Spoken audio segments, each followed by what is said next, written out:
I want to start this video off with aerial footage of the demonstrations currently going on in Minneapolis, Minnesota, because they have grown larger than anybody has expected only a few days after the murder of Renee Nicole Good. ICE has surged into Minneapolis, Minnesota, and Trump has pushed more federal agents in. They have been intimidating local civilians who are then going to protest. Average Americans are pissed off because this administration is asking you not to believe your eyes and ears. Republicans have spent the past 4 years citing George Orwell during the Biden era. But George Orwell in 1984 said, "The party told you to reject the evidence of your eyes and ears." It was their final, most essential command. That is what the Trump administration is asking for every single day.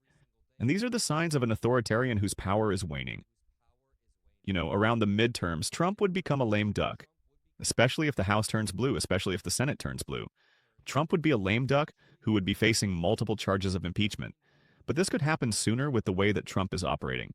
We have Republicans revolting in the House and in the Senate on almost a weekly basis now. There have been 7 different discharge petitions that have hit Speaker of the House Mike Johnson. That is more than we've seen in the past 40 years. All against one Speaker of the House who is losing his power. In the Senate, multiple senators are reveling in voting for a war powers resolution, voting to reinforce it so Donald Trump can't unilaterally wage war against, let's see, Venezuela, Greenland, Canada, Mexico.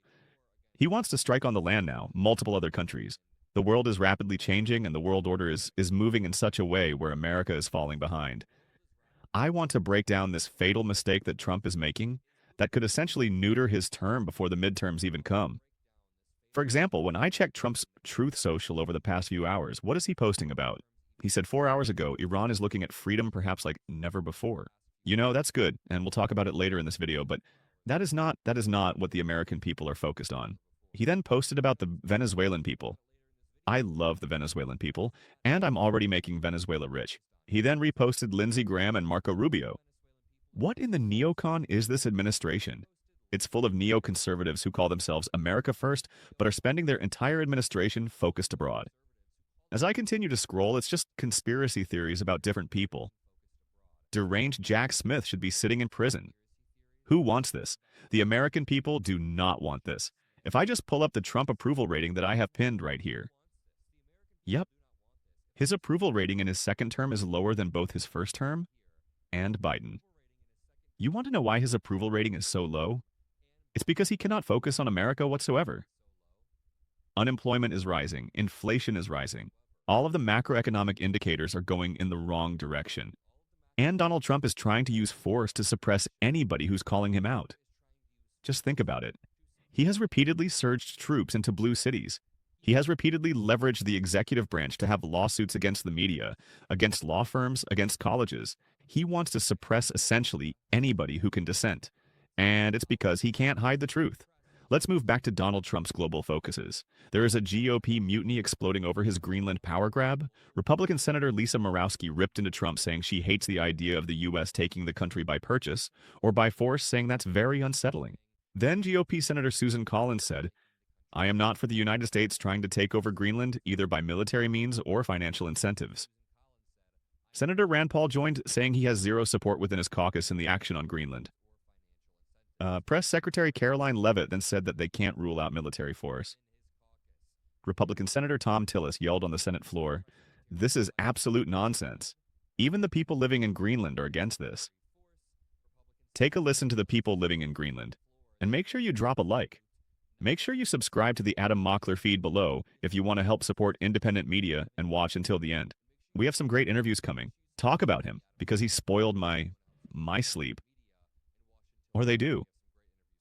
Yeah, I don't... Because he spoiled my sleep. Or they do. Yeah, I don't sleep very well. She's talking about Donald Trump in this. Because I'm afraid. They have no respect for us, for my country, or for our country. So... What I think is he wants to make Greenlandic minerals to pay off the national debt of United States. That's what I think. Do you think people are really scared in Greenland? Yeah, I've seen quite few who were concerned. I dreamt about him last night. Yeah. Nightmare. That he was coming with the ship. Remember, The principle established after the Second World War, which prohibited nations from using force to violate the borders of others, has been completely undermined.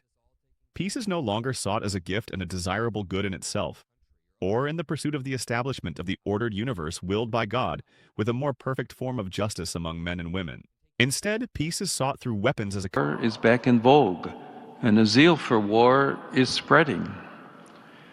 The principle established after the Second World War, which prohibited nations from using force to violate the borders of others, has been completely undermined. Peace is no longer sought as a gift and a desirable good in itself, or in the pursuit of the establishment of the ordered universe willed by God, with a more perfect form of justice among men and women. Instead, peace is sought through weapons as a condition for asserting one's own dominion. Jake Bro points out during the Cold War, the United States military had 15,000 soldiers stationed in Greenland. That presence has been reduced by 99% to its 150 soldiers today. Denmark has given the U.S. exclusive and full military access to Greenland, but the U.S. does not use it. This has nothing to do with security. Remember, we have bases. We have troops in Greenland. We are allies with them. To break this down further, I'm going to bring in our lead policy advisor, Micah Erin. Micah can break down in a little bit more of a deep manner just how much the world order has been changing since Trump got into office. Micah, how you been doing, and what do you have to say about this?